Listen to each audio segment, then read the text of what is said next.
very proud of what I did and the amount of material that I produced and the Yeah. people that are following me. I'm very proud.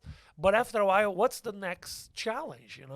So Well, coming. that's the hustle of entertainment no matter where you are. Once you feel like you hit a ceiling, and that's often why, like, suddenly LA comics will move to New York, and suddenly New York comics will move to LA. You're a little like, did I hit my ceiling? Have I lost momentum? Will a new environment push me in different ways? Or, I mean, it's even like I know comics that suddenly get into the cruise ship game, and they start killing it on cruise ships, and they're like, I'm happy, I'm making money.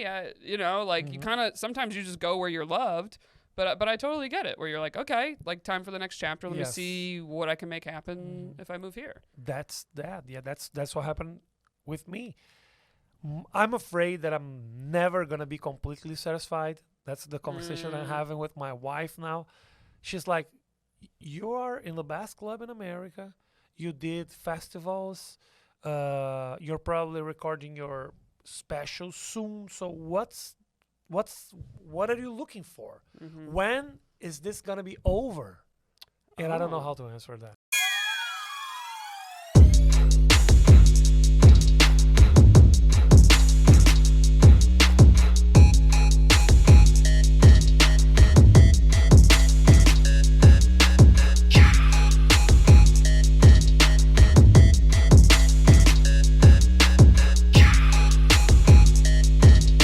What's up, everybody? Welcome back to Shooters Gotta Shoot. I am your host, Eric Aspera, and I have a great guest for you guys this week. But always, if you're here watching on the YouTube page, hit the subscribe button, all right? We're over 2,000 subscribers. We're growing over here. We're having a fun time. And if you're listening to the show, it's more fun to watch. So go in the description, click the link, come over to the YouTube channel. We're having a good time. And if you want to support the show, we have a Patreon, which is patreon.com/shootersgottashoot. And I started doing extra episodes over there. It's going to be more behind-the-scenes comedy talk, and I'm going to be having some friends on there, too, here and there. But really, it just helps us pay for the studio, helps me get some really great guests on. So appreciate all of you guys that are supporting the show. And if you would like to, really, really appreciate it. Patreon.com/shootersgottashoot. All right, without further ado, hit it, Fonzie. Woo! I've got a hell of a guest for you guys this week. I'm very, very excited.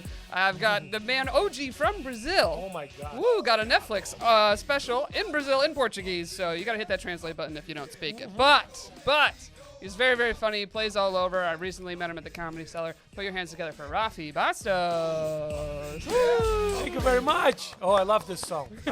You want to keep playing it? When I started posting clips, because the thing that guys do here, post clips and everything. Yeah. We were doing that in Brazil in 2005. Oh, okay. All right. And I used to use that song.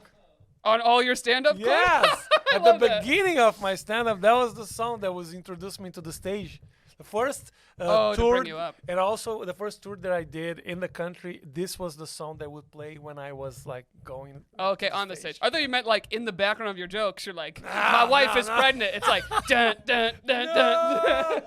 That would be ridiculous. That'd be fun, though. That'd be fun for me. I would think it was fun. That's Anyway, so you have a very interesting life story. So I do. Do I? I didn't know. I that. think you do. Okay, thank you. I wouldn't have you here. Get out now. Well, you're originally from Brazil. Yeah. You started doing comedy in Brazil. When did you start? That was 2000. The end of 2003.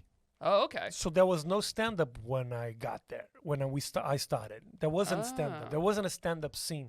Nobody was doing stand-up. And did you live like in a major city, or what part did you I live in? used to live in a small city. So when I moved to São Paulo, I met a few people, and then we started doing stand-up. So you just started. There was Yeah. no. I was the pioneer of stand-up in Brazil. Oh, okay. There was no stand-up before me and my guys. Interesting. What made you really want to do it? Were you just always a fan? I got a scholarship here in America to play basketball. Where'd you play? Where I played in Nebraska. Really? Yeah. Wait, for University of Nebraska? No. Oh, okay. I was like, you could have fooled me. You're like a 6'7" dude. You're a big dude. No, yeah. Oh, I played college ball. Did you? Yeah. I Where? played D3. No one knows it. It's fine. N- Continue your story. Mine please. was Division 2. Oh, really? Was Division With 2. scholarship. Yeah, with scholarship. Oh yeah. my gosh. So then I watched stand-up at Comedy Central. I was like, oh, look at this. Mm-hmm. This guy is doing comedy, but he's not playing a character. He's not wearing a wig, because this is the type of comedy we used to have. Okay, I was like, what? Yeah. I You're like, he's know. not wearing a wig. It was crazy. I was like, Look at what? this. He's not playing a character. He's not. He's being himself on stage, which is Yeah. something that I never saw before. Because Okay. in Latin countries, what we used to have are the type of comedy that you see, like in Televisa, Telemundo. You know, those guys like doing voices and Yeah. impersonators. I've more seen the dramas, like people getting slapped. Yeah, also the That's more what I've slapping. Yeah, seen, but they are all characters. They playing roles. Yeah. And even when you people are like doing with the mic in the stand-up format, it would be characters. Okay. So when I came here, I watched. There was those Comedy Central presents. I loved Yeah. those, and especially that was in the age of DVR. I remember having the Daniel Tosh one on my DVR. Me and my brother showed anyone that came over. We were like, you Yes. have to see Daniel Tosh. And oh God, I watched this so many times. But those were, that really was like, you got a Comedy Central Presents, like you were on the map. That's People knew who you were. that was before YouTube. Yes, Yeah. exactly. And they would replay them a lot. So that's why, I like, didn't know that. yeah, but that's that In the what channel, helps. in the channel, they would be like rerunning like Yeah. episodes and stuff. Ah. Exactly. So wait, who were some of your favorite Comedy Central Presents? Do you It's remember? not because of my favorites, but I didn't have that many because Yeah. you know we don't have Comedy Central in Brazil. But I remember that I watched Brian Regan. Oh, I love him. Yeah, Brian He's my Regan. favorite of all time. It was, if I can remember, it was Brian Regan, Jim Gaffigan, Ted Alexandro, Yes, yeah, Ted. and Louis C.K. Yep. That was the one that I remember. They were the ones that I remember. So when I moved back to Brazil, I remember there was like a CD that people pass around with 20 of those Comedy Central presents. Oh wow, I had like all 20, the Yeah. full special, or just little? No, the 30 clips. minutes, the 30 minutes ones Yeah. from different comedians. So because that was on YouTube, so how could we watch stand-up? You know? No, comedy CDs were, I would listen in the car with my dad when we would have long drives. Uh-huh. He was a big comedy fan, and I remember buying like the Gaffigan CD, Regan, Seinfeld, because also they were clean, and I was younger, and also, you know, you're listening with your dad. You're like, all right, I don't want this to be too weird, you know? So like Daniel Tosh was one of those perfect, like a little bit racy, a little dicey, but it was never like so dirty that it was like uncomfortable with family. Okay. But yeah, I remember it was a hot thing. Yeah, When I that was first a moved to reference. the That city, was- you know what I did actually? It was still with like streaming wasn't as popular with like Spotify for music or Apple Music. I remember I took my dad's CD collection with me to New York. I put all of the comedy CDs on my computer on my iTunes. I erased all of my music from my iTunes, except if I like bought something or whatever. But like I literally just basically made it. I was like, anytime I'm running around the city, I'm gonna be listening to comedy, and I thought it would like super inspire me or help me to like write jokes or like think of Okay. different things. But very quickly I was like, this is too much comedy. I'm losing my mind. But like the value of those CDs I felt were so like powerful of like, oh, I have this like, you know, library of knowledge or I don't know, tips. Yeah, it's good, but at the same time, I don't know if you felt the same. I was too worried that I could copy styles. Yeah, you have to be weary of You- that. you too. wouldn't copy jokes, of course, but like No. copying styles. So all of a sudden you're performing in a way like you like this guy, so you would perform like him. You gotta find who you are. If you have a lot of options and a lot of things to listen and to watch, it's very difficult to copy one or two. You kind of Yeah. help you to find your style. But we had those 20 videos that we would watch all of the Yeah. time. So people would be like, oh, I want to be more like this guy and be more like. Of course, after a while, you kind of find your voice. But that was the inspiration. And even before that, before we had those CDs, the only reference that we had of stand up was the beginning of every Seinfeld episode. Yeah, literally, it's like two minutes. It'd be a quick bit. Yes. Right, and it's so funny. If I grew up watching Seinfeld with like my family, my dad loved it, and I never really paid attention to the very first Never. part that much, you know, or how the show's designed is it's a slight intro into the episode Yes. and what it's about, and so there's usually like something about dating, relationships, yada uh-huh. yada. But then going back, I remember like I never watched it straight through. It would just be random episodes. And then I got mono in New York, and I remember being like, well, I'm going to watch Seinfeld straight through because it was finally on some streaming like Hulu. Okay. And I never forget, I was like, oh, I didn't realize how much material Jerry Seinfeld has, especially watching straight through. Every beginning is one of his jokes. Yeah. So I was like, oh, yeah. So that's why they cut that part, because that was the hardest thing to do for him. That's what I saw in a documentary, that they were like, oh, no, I don't know if you noticed, but after a while, there wasn't stand-up at the beginning. Yeah. They would just quit because that was the hardest thing to do. Right.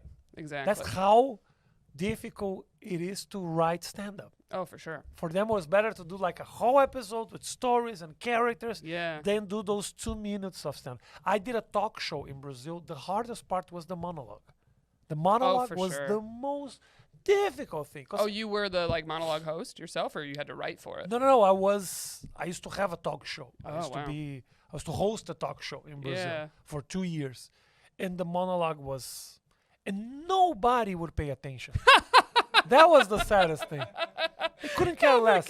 Wow, Brazil really was ahead of the times because that's literally what late night is dealing with right now. It's Oh, why it's yeah? kind of a dying thing. Like I feel like since Jay Leno, like no one really kind of cares about the monologue part, and part of it I think is because everything's turned to YouTube and to clips, right? Yes, So yes. like, but I'll never forget staying up with my parents. Like there'd be a late night, and they'd look at the time, they go, "Oh, let's watch Jay Leno's monologue real quick." But they would just tune in for the monologue. Oh, I didn't And they know like just that. unless there was a guest they really loved, they're like, who gives a shit about the rest of the show? And now I feel like Jimmy Fallon, it's like lip sync battle, all these challenges. It's like you almost feel like the whole show is designed now for YouTube. And anyone I know that's written for those shows, the monologue itself has 12 writers just for the monologue. See? And anyone that writes for that and then writes for the sketch, they're like, the monologue is brutal. Yeah, I know. Like it's so brutal. It It's the is. shortest part. Yeah. And yeah. I would spend the whole day writing the monologue without even seeing who I'm going to interview. I would be like, Yeah. focus on I would be on my table fucking writing those things. And then I would say, oh, who am I going to interview? And nobody would care. So after a while, we were like, you know what? Let's do like a street joke Yeah. Okay. and just go to the show, you know? You're like, now let's just warm up the crowd. Yeah, Let's warm up because, the you audience. know, yeah, it's Oh, brutal. interesting. Talk show is the saddest thing. To do a talk show, I know people dream of having a talk show. It's the saddest shit. Can you imagine us having a conversation? Look at this. Can you imagine having a conversation? Can you imagine trying to us- make it a show? Sounds brutal. No. Sounds Look, brutal. look at this. I know it sounds petty, but look at this. We are having a conversation with 200 people watching us. Yeah. Having a conversation. Lights, a lot of lights in our conversation. Yeah. You don't connect with the people. You are running to the jokes. There's not actually a conversation. That's why everything is rehearsed, and it has to be, you know. Because they also only have like a minute. So he So, asked, like, oh, each- I yeah. heard that, you're buying a house in the country. And then the person has bits because you're not going to connect. Yeah. So it feels very forced and fake. Oh, for sure. And I've been to those live tapings, and it's like they literally have 1 minute to be like, ooh, be personable, be relatable, and then the next minute is just promoting whatever they're on there to promote. So it's like it just sucks, and that's why like podcasts have become so popular because the more long form, it's like, oh, you actually get to know The more. person, People get yeah. comfortable. You're like, wow, what an intimate conversation. It's like, yeah, there's not 300 people and 4 producers and someone flashing a countdown, Yeah. and there's not the chaos. Not a limit on timing. Yeah, it's not as performative. So yeah, I understand why people are like listening to podcasts right now. Yeah, for It's sure. much more real. You can meet the people. You can know the stories. I don't feel like I'm obligated to be funny because that's the Yeah, hardest yeah, part. yeah. People are watching you, and after like 2 or 3 minutes of no laughs, you're like, It feels this like, is getting boring. No, feels like forever. it feels like forever. It feels like stand up where you're like, I haven't gotten a laugh yes. in 30 seconds. Yeah. And I want to die. Can you Yeah. imagine having that on a conversation? Oh, yeah. It's yeah. brutal. A little bit of pressure. It's That's why I like pressure. Fonzie laughs a lot. He helps me feel Oh, good. that's good. Thank you, my friend. Thank He you. smokes before the show. It's fine. That's good. Helps me out. Just found that out today. He's not laughing. I'm What? paying some fucking stoner over here to cut my. No, I'm kidding. This is for all you podcasters. Always have a stoner around you. It makes everything fun. It does it. It does though. You know. Well, I was gonna say, especially for you, like the English is not your first language. I mean, it's an incredible thing. One, you start doing comedy in Brazil, you become successful in Brazil, you essentially start the scene, and then you have the guts to move to the U.S. and you move to L.A. Yeah. Right? That's where you I first moved moved. to LA in 2018. Right.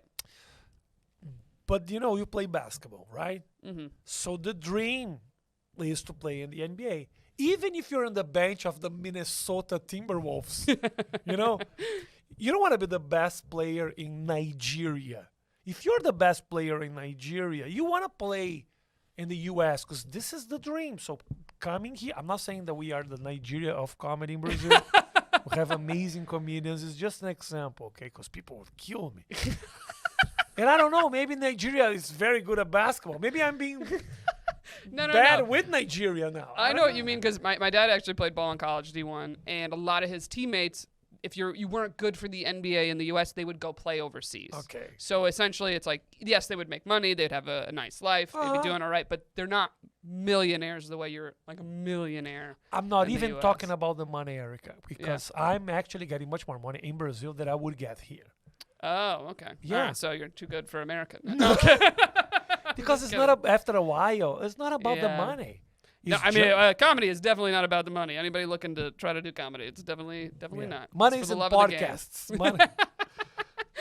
No, the thing is, after a while, I felt that I conquered what I wanted to conquer in my country, and I'm very proud of it. And I have like people who follows me, and I'm very proud of what I did and the amount of material that I produced and the people that are following me. I'm very proud.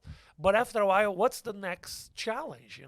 So Well, that's the hustle of entertainment no matter where you are. Once you feel like you hit a ceiling, and that's often why like suddenly LA comics will move to New York, and suddenly New York comics will move to LA. You're a little like, did I hit my ceiling? Have I lost momentum? Will a new environment push me in different ways? Or, I mean, it's even like I know comics that suddenly get into the cruise ship game, and they start killing it on cruise ships, and they're like, I'm happy, I'm making money.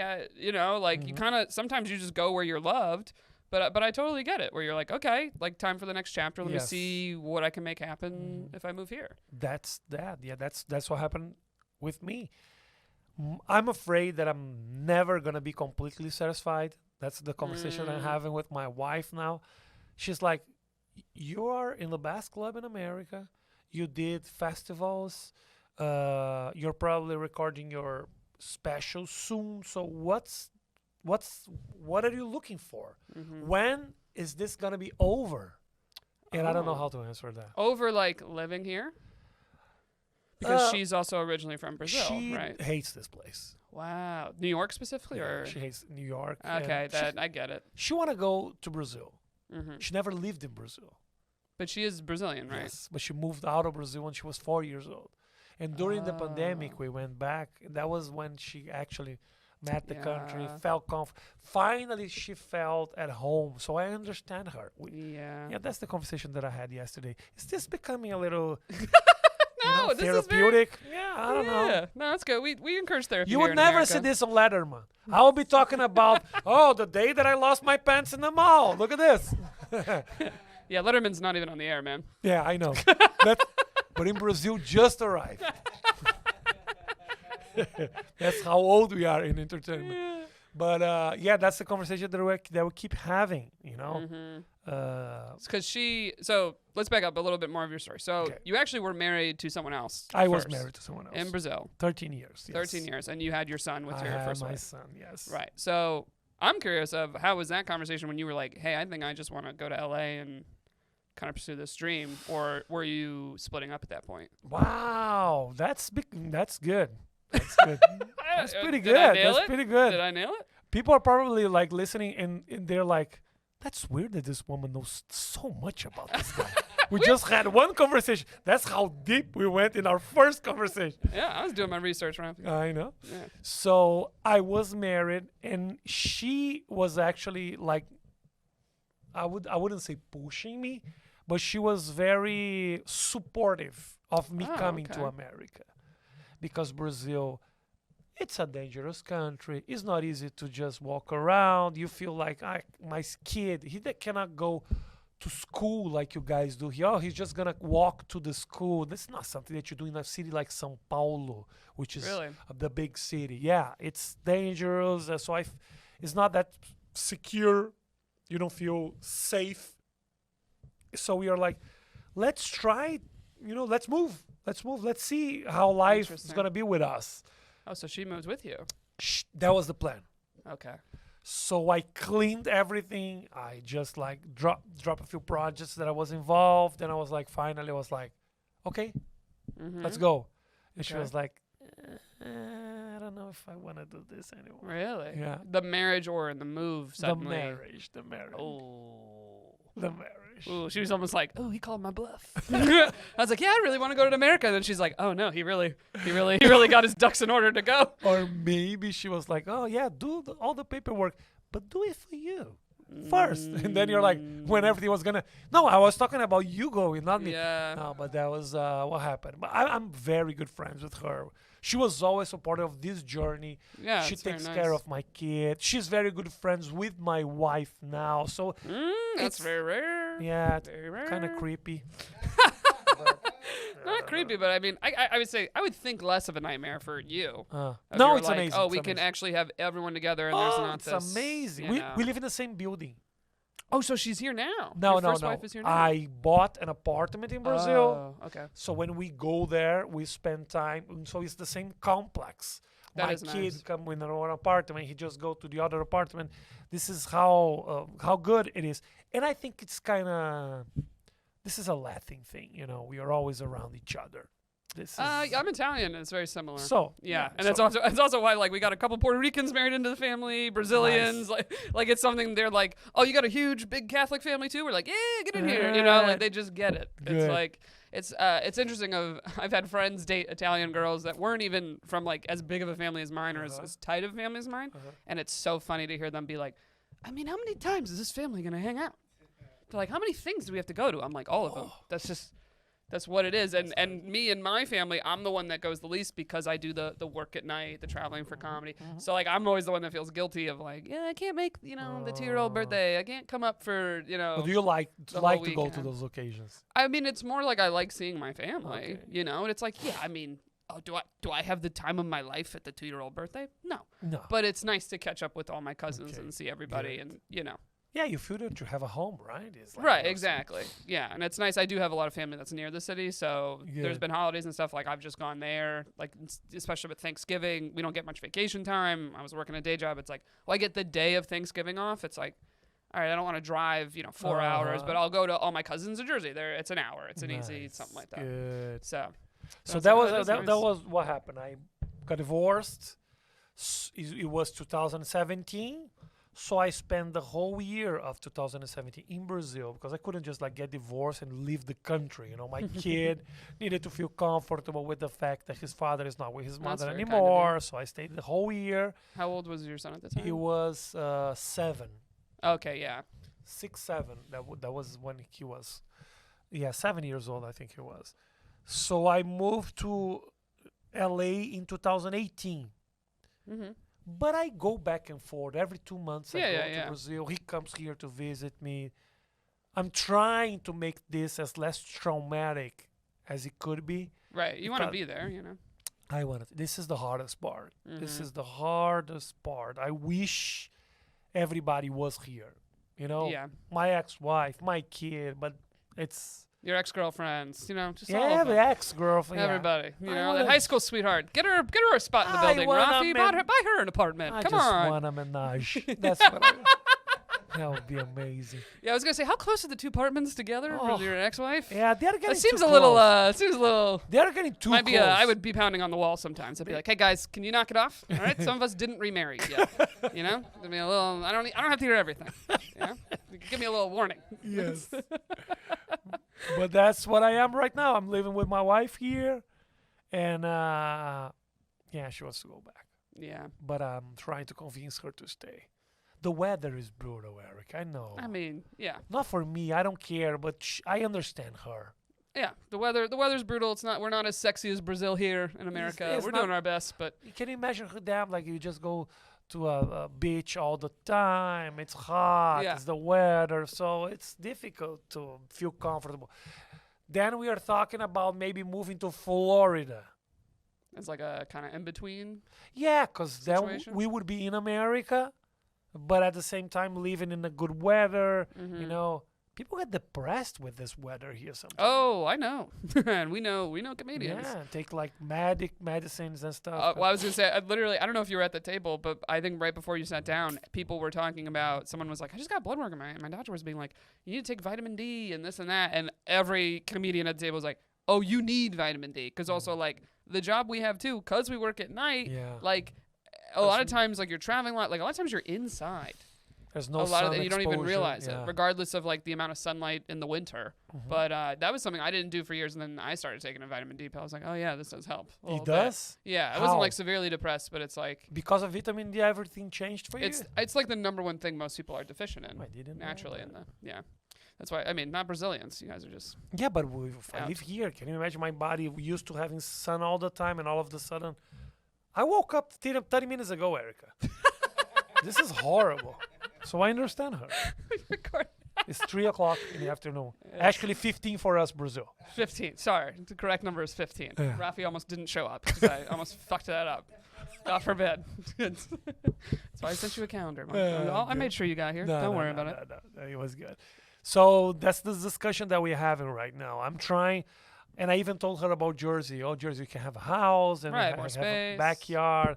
How expensive that must be. I mean, I don't know what you're paying in New York. It's I'm kinda paying a lot. debatable. I'm paying. Oh yeah, you live uh, Gramercy. You're in a nice area. I'm paying 47. Yeah. But that's a mortgage It's on a a nice lot, house, right? Yeah. Hmm. It's a. Can we pay a Uh, house this money? Yeah. I mean, if you got the down payment for a house, you could maybe work out a mortgage. Depends. It to all buy depends a house? where you- Oh, that would be good, huh? I don't know what you got cash wise in the bank to put No, down, but but But instead of just paying rent, you could pay a mortgage, right? right, exactly. There's areas I think you could find something that would work. But then the question is, right, especially because you're out night being busy, does she like, the new neighborhood you're in, and what's the community like there? We And went to this place called New Rochelle the other day. New Rochelle's very nice. It is. It nice. is, But but it's so sad.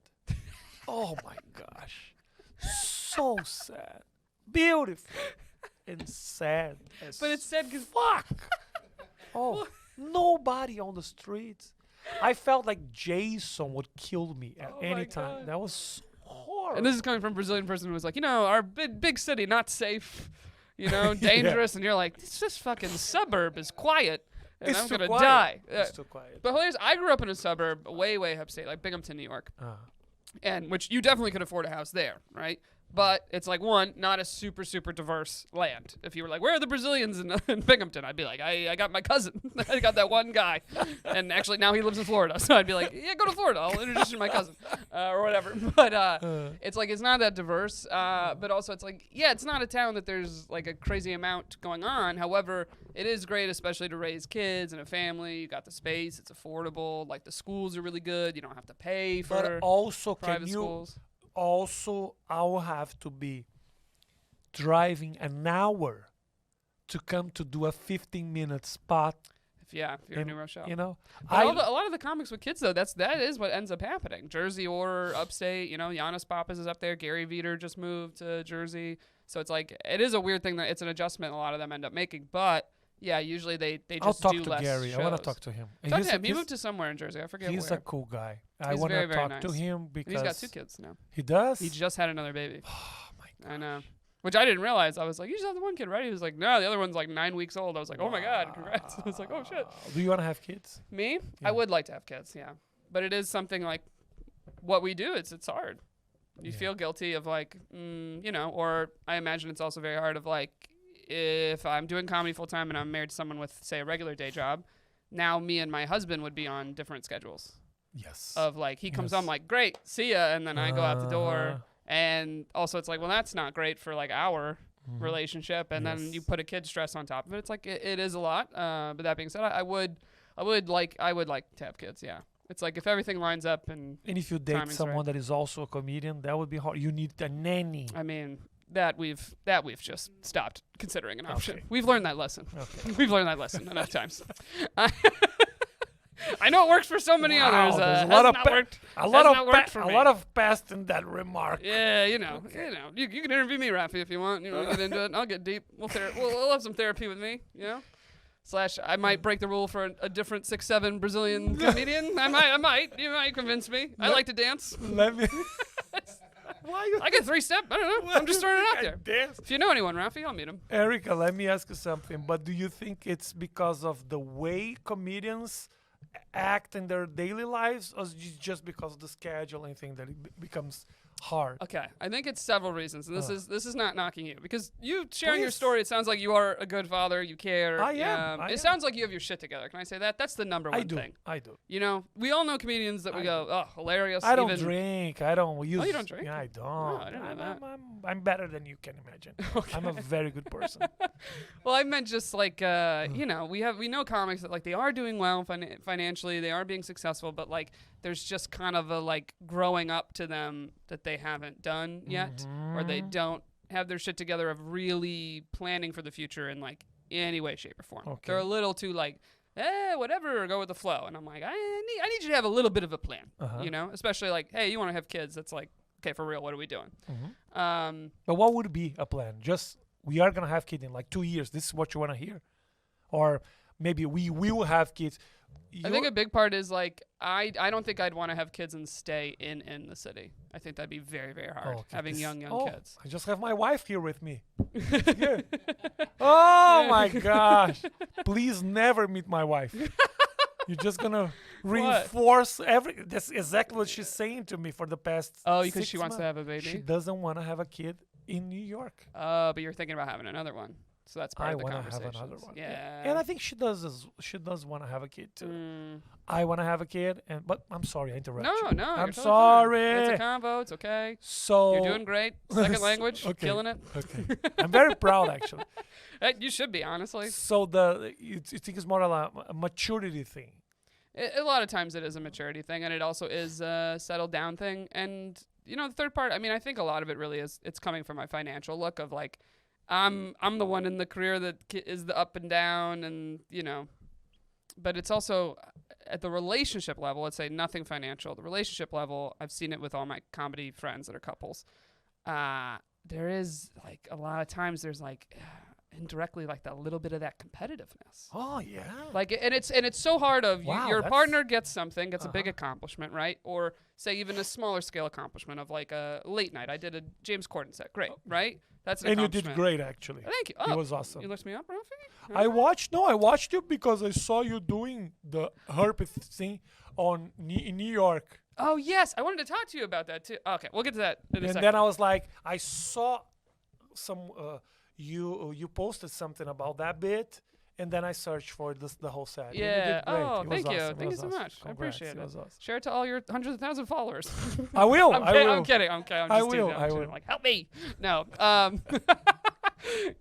No, but it is hard of like I was in this scenario once of I was like seeing comedian and then like they got like JFL, then they got like a late night set, and they just like kept getting things, and you're like, I am so happy for you because obviously part of my attraction to you is I do think you're funny, and as your partner or someone dating you, I want the best for you. Of course. But at the same time, you like have that jealousy and that like, why not me? And you already have that enough in the business of like, imagine coming home and you have that like in your bed at night every night. It's very, very hard to separate it, I think, at times. I understand. And I think most people feel this like if you just work in the same industry as your partner is like, or anything competitive like sales. If you're both like sales and that's both two high pressure jobs and it feels competitive in a weird way, like it is hard, I think, to leave your job at the door when you come home no matter what you do, but especially entertainment and you're dating someone that's also pursuing those things, because I've known many female comics that have dated a male comic as well, and the number one complaint when they break up is they're like, the days I got these big accomplishments and I had these big things, they're like, he was not happy for me. And you could feel it. And suddenly you get this accomplishment, and then you spend the rest of that conversation comforting the other person about their career, where you're like, can we just celebrate me for like a minute? Wow, that's pretty sad.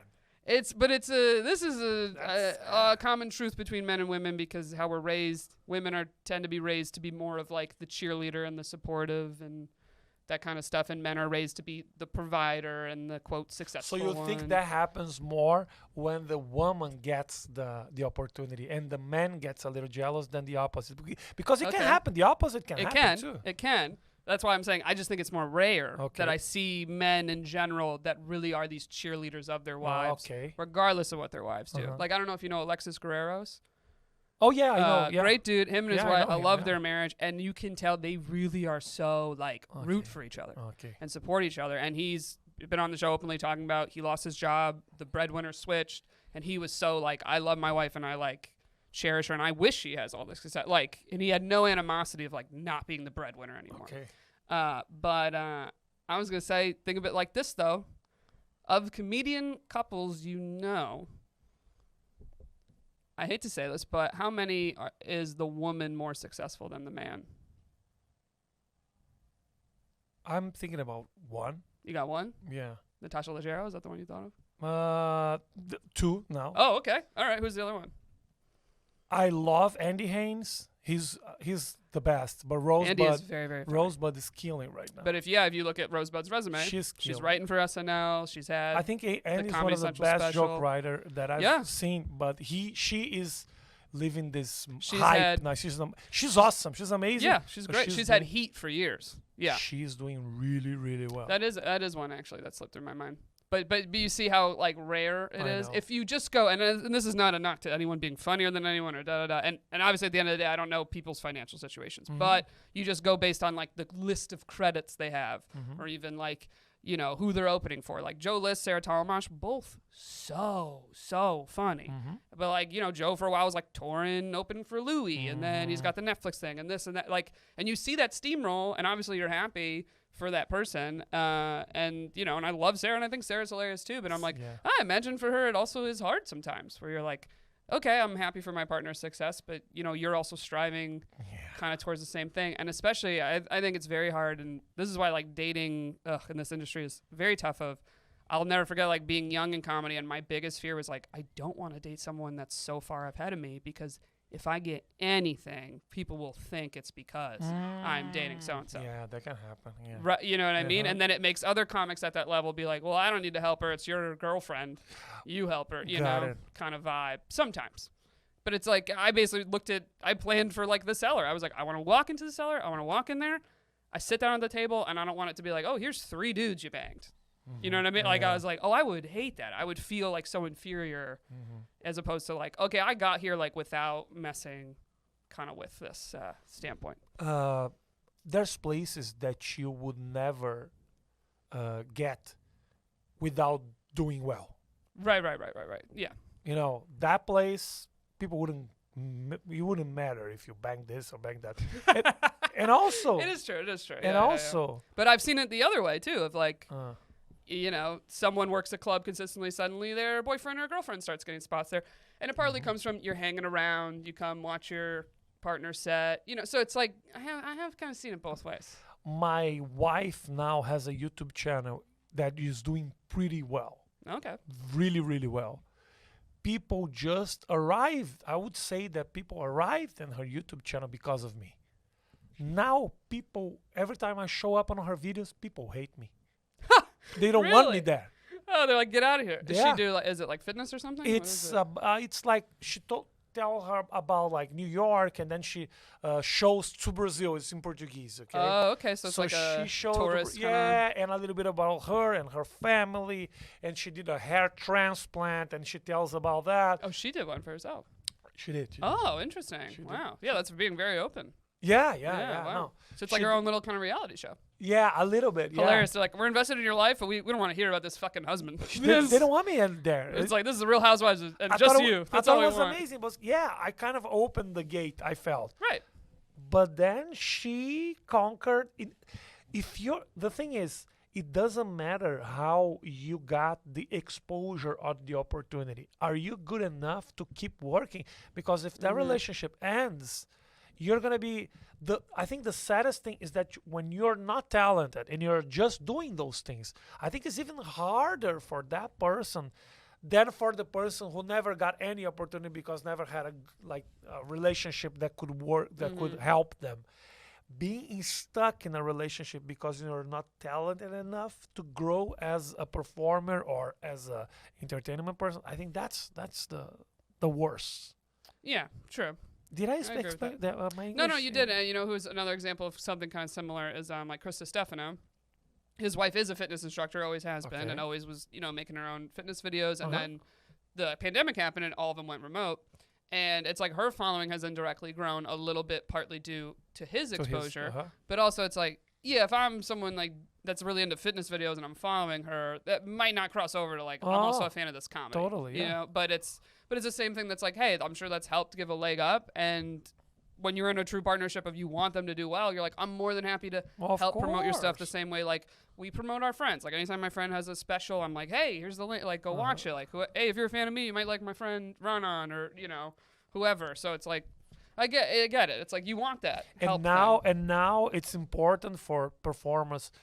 I think it's important. I wouldn't say it's crucial, but to show their life, you know, because I want people to connect not only to my jokes, I want people to connect to me. That's what really builds the bond between us. Yeah. So showing my family, if you have a wife that is producing content, my kid has a YouTube channel. Oh, really? He always asks me to promote his stuff. Is he also bilingual? He too? has like 30,000 followers on YouTube. Shut up. Yeah, What is he doing on YouTube? yeah, gameplays. Oh, that is a big thing. Yeah, That's its own niche. Yeah. people love him.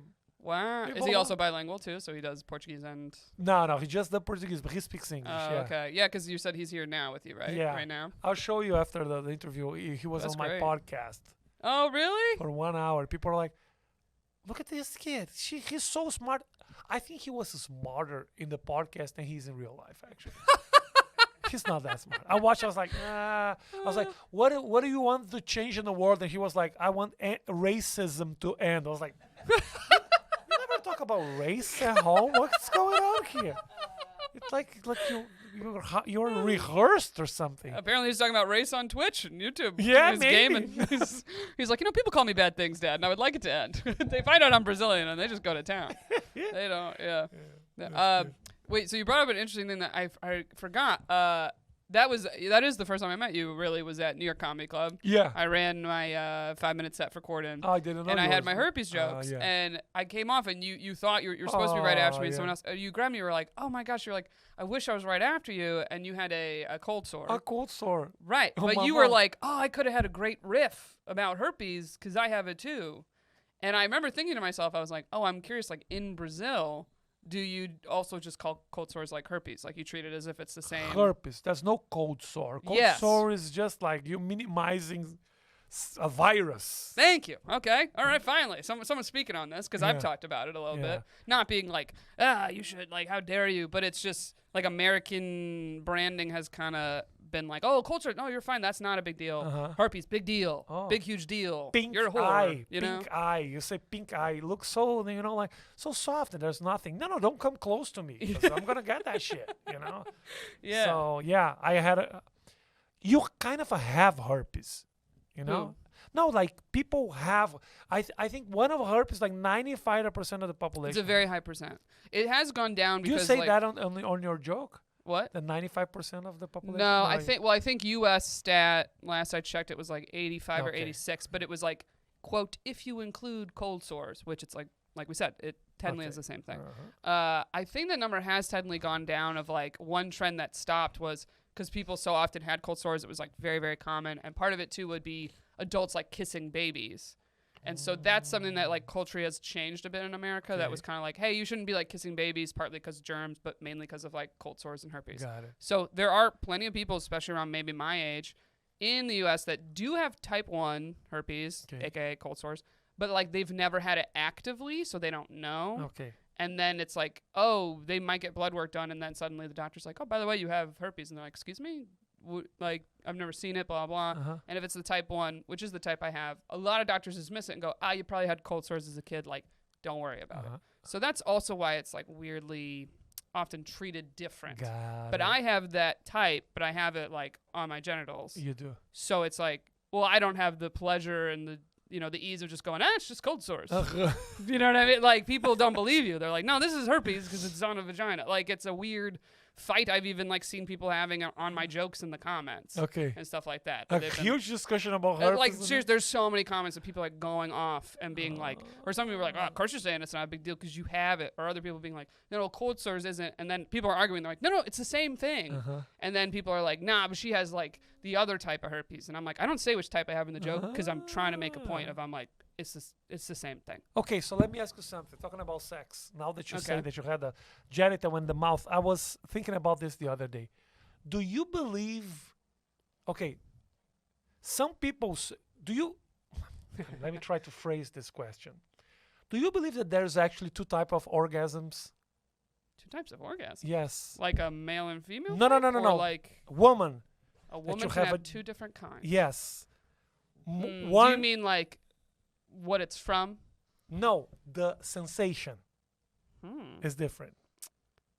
I have only orgasmed this really is- one way, so from my perspective, I do not think so.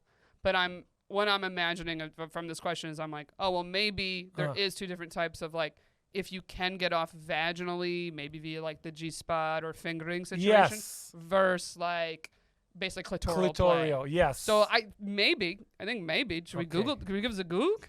Are there two different types? Uh, Hans? You yeah, can 'cause Google that it while was some we peop- try to figure it out. some people say that doesn't exist. Huh. Some people can have those two. Some people say actually the G spot is a termination from the clitoris. The clitoris. Yeah, it technically is like on the back. so of it's it on the back. So situation. it's kind of the same stimulant. Mm-hmm. So yeah, I was just. But I would imagine if the method of you orgasming is different, it would probably at least feel different Feel from different. your perspective. Yes. I can imagine. I've never gotten off vaginally from Okay. penetration of any kind. Uh-huh. But it's like I have had sex before that I was like, oh, this is a little different. But not And enough. I felt like it was going towards the direction. I was like, well, this might be Ah. different if we get to the finish line. But I have not, unfortunately, had it. I've been close a couple times where I was like, oh. And I'll have to ask my friend Christiana. But She came on. close, when you said that you got close to have the same sensation that you have when you have a clitoral. But that's what's Oh, hard yeah. is if You it never doesn't, got if you don't cross the finish line Got and it. essentially come, you're like, I don't know. Would it have Ah. felt really different or just it's a different method that got me Okay, there? but that stimulation made you come like when you always do. The thing is, I don't have the full Okay. effect to compare. But no, understand, here's I the thing. It understand. felt different. The journey felt very different. Uh-huh. That it felt like if this happens, this feels like it's gonna be different. But it didn't Okay. happen, unfortunately. Uh-huh. I'll call that guy. We'll Hola. I'm kidding. It's an X. He's gone. 6 types of orgasm. That's what you This say. says 6 types. This guy doesn't know. Oh. This guy. Oh, Oh, actually, okay. You know what? Actually, I will think this is true just based on this. Of I've had friends that have gotten off from like nipple play before, which is completely different, obviously, than like you playing with the clitoris. And I have a very sensitive neck that I've felt like a weird like, am I gonna orgasm from this? Oh my gosh. But I That have would be- never had it happen that I wouldn't know. But like that's what androgynous zones are. What is the? The very like sensitive areas, like kissing your neck. This says elbows Ah. and knees. Interesting. Oh yeah, I met a girl. ears, nipple. She used to get horny with this skin. You would grab her little. Yeah. I think it's called a weenus. We call it the she, weenus. She needs to grab the guy's. Oh, you should grab the guys. Skin. Yeah, that's when she gets Oh. horny. So, and then she was like, that was weird, but she was telling me, oh, because when I was young, I used to touch my uncle in this part. The uncle never, We're like, but the uncle never touched her. She was never abused Oh, or yeah, anything. yeah. But it felt it's a comfort thing. yes, She felt comfortable. with the skin in Interesting. Sorry, we're not laughing at whatever floats No, your you boat. can floats your laugh. boat. I think she as thinks long it's as it's funny not too. children. I think But she- you know. Oh yeah. Okay. Wait. Well, I'm curious. look at Are this. you bringing this up? Have you had women tell you, "Hey, there's two different ways"? Yes. Yes. Okay. Yes. I had people who I felt they had two different types of orgasm. I don't think they think too much about it. Oh, you felt that they maybe did. Yes. Oh, okay. Interesting. It's not what I feel is not as many people that can have the second type, which just the penetration. Yeah. Like- It is rare. It is like rare. having an orgasm in doggy style, because it's Right, not right. touching at all the clitoris. Yes. It's just a very true. little bit that the stimulant is not enough sometimes. Yeah. So it's more about the position, the domination. It's more the erotics. There's the situation more than the penetration itself Mm-hmm. because the stimulus is not getting the clitoris. But some people actually can have an orgasm with just what you felt and it wasn't enough to get there. But it's like a small percentage. That's what I think. Yeah. But I'm trying to do this research, but I never can find a result. Yeah, you got it. Your wife needs to let you fuck other people, then come back on the pod. Can you make this a clip? You need to do the research. We need Rafi to fuck other women and come back. Man, you really are fluent. I was Yes. Like, or were sexual words the first ones you learned in English? You're like, let me make sure I got these ones down. I know Yes. doggy style. Yeah. I know androgynous zone. Oh, doggy style is a horrible name. It's just in English. we don't use like posição de cachorro. We don't use like dog position. Yeah. Of What do you course call it? We would say in English translating from the forest. From the forest? No, for like you. Oh. Not the forest. That was like the forest. No. You are in four. Oh. You know four? Like an on fours. On four. Oh. You know? Okay. So yes, a dog, but it's like the PC way of saying He's the doggy style. Yeah, because doggy style. Who was the person who created that name? I mean, probably a man, Rafi. Do you think he was fucking dogs? Probably a man. You want to look this up? Who came up with doggy style? Probably No, it's a just man. because I guess you see it. But it's funny. Yeah, it's not we gonna say be a- doggy style, but that's literally what, like 80% of how animals procreate. Right? Yeah. I feel like. I guess any animal that's on all fours, that's how they do it. I think most of the I animals don't do that. really see the horse on top or whatever. Who invented the doggy style position? The Babylonians. Babylonians? 700 years ago. It says who invented the doggy style position. Yeah, but the phrase I don't know. Wait, this will be fun. Oh. What are other sexual positions? Can you think of any in English, and like how do they translate in Brazil, or do you call them anything different? I don't know their names in English. Really? That's not a conversation that I'm having every day. What, you and your wife aren't switching it up? Yeah, I but, heard. but in Portuguese. I didn't have them. I had sex with some people in English, which is a lot. It was a lot. It was weird. Yeah, you know why? You know, it's crazy. I think I've never said this on stage, but that would be funny. The only reference that we foreigners have of people having sex in English, it's porn. Right. Because we watch Yeah. a lot of American porn. Funny. A lot of Americans are looking for those Brazilian women in the yeah. porn. So, yeah, also. We all want what we can't have. You know, Rafi? So when you're having sex and you listen to someone speaking English, you automatically think about porn. So you feel like you are in a porn scene. Okay. That's what it's weird. I was like, have you ever gotten in trouble? You say a line from porn, you're like, that's hot. Women want that. And they're like, what the fuck are you doing?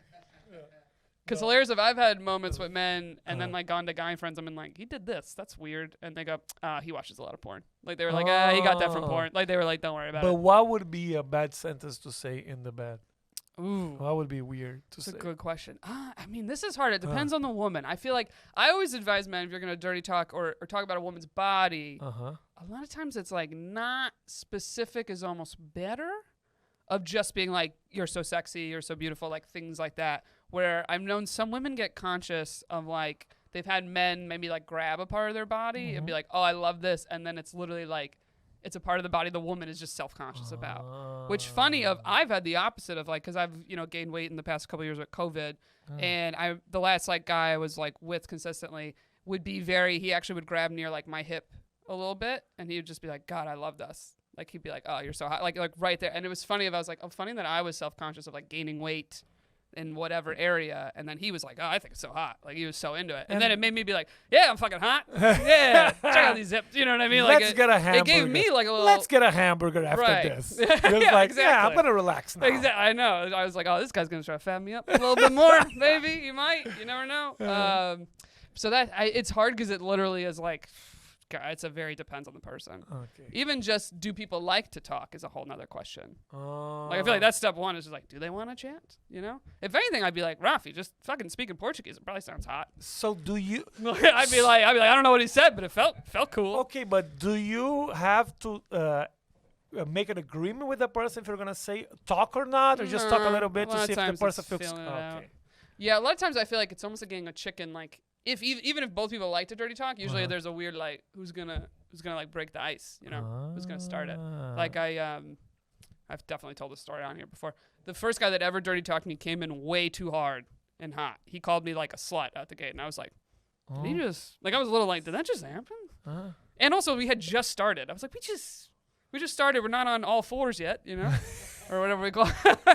But I just remember being like, nah, he didn't. And then I was like, I think I'm crazy. I think You're thinking all of that like while I was like, it was only like one of the first people I had sex with. So I was a little like, did that just happen?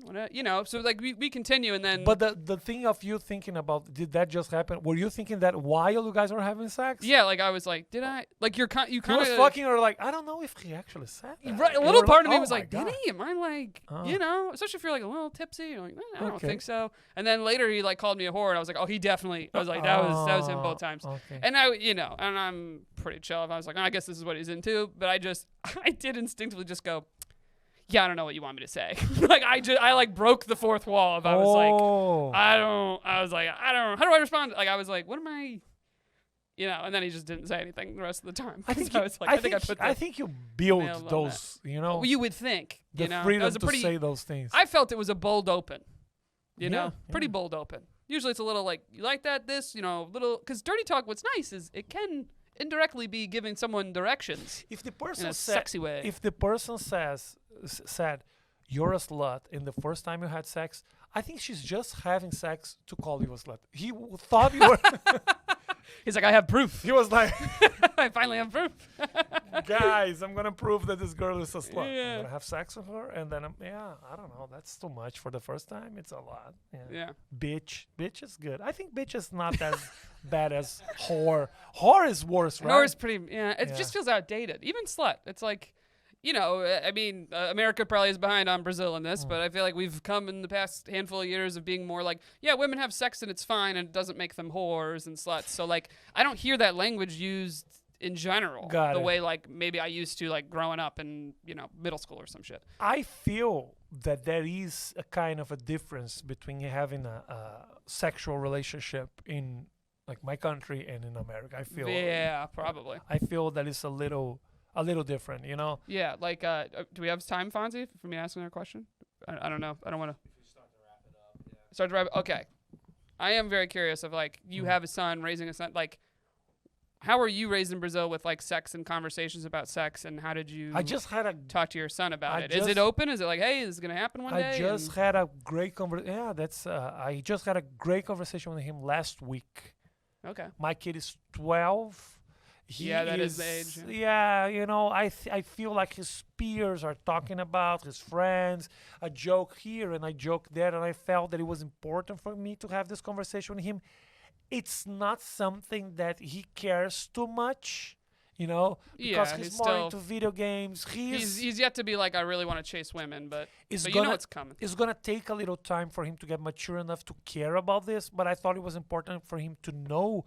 Otherwise, people will make fun, or Oh, like literally know what is sex. Not first of what all. is, and Okay. why you make sex, and it's not easy to explain It's to not. a kid what, not the sex itself, like for procreation. That's simple. Right. But why do we have sex if we don't have a goal? It's just because it's fun. Because we are the only animals who do sex for fun. I think and dolphins. And dolphins. I think Okay. dolphins too. So probably dolphins have a hard time having conversation with their kids too. Probably. That's gotta be very difficult. Because in order for me to explain to him, oh, we do this for pleasure, it took me a little time for me to figure out the right way to say it. But I think he got it. Yeah, he got This is hilarious because I was like, I definitely never had a convo with my parents that they were Oh. like, and we No. want to make sure you're having like it was, but also you're young. I remember being like 8, so it was very like they went the marriage, hey, when you're married and you're in love, Uh-huh. and this is how babies are made, but also it's this thing that's with someone you love. That's kind of how I was taught and whatnot. To And me- then when I got older, my mom just went, she just was like, if you guys could just not have sex in high school, that'd be great. She was like, I just don't think you're emotionally ready. I saw my friends and stuff in high school. She's like, it's a lot. She said, it's more emotional than you maybe think it is. And that's kind of all I got on that. And there wasn't ever this convo that was like, hey, make sure like you're getting yours or this and that, or like, oh, but then it was kind of nice. There wasn't this pressure on me to be like, you have to be in love or you have to be married or you like, I felt like that just dwindled, but there really was no pleasure combo. It's like, Okay. hey, use protection, don't be dumb, and Uh-huh. kind of thing. Yeah. I didn't. Yeah, I explained to him why we have sex without having kids. But the whole thing, if you think about it, the whole protection thing, like a condom, Mhm. it's pretty weird if you think about it. weird? Yeah, it's weird. You put a rubber in your penis. It's like a medieval shit, you know? You put a rubber. It's like you put a wall Okay. between, you know? It's weird, isn't it? It's Is weird. this the romantic in you or just the man in you where you're like, No, this is stupid. I no, feel it's- nothing. It's weird. It's weird. Weird. It's weird to have a rubber thing that doesn't allow your sperm to go, you know?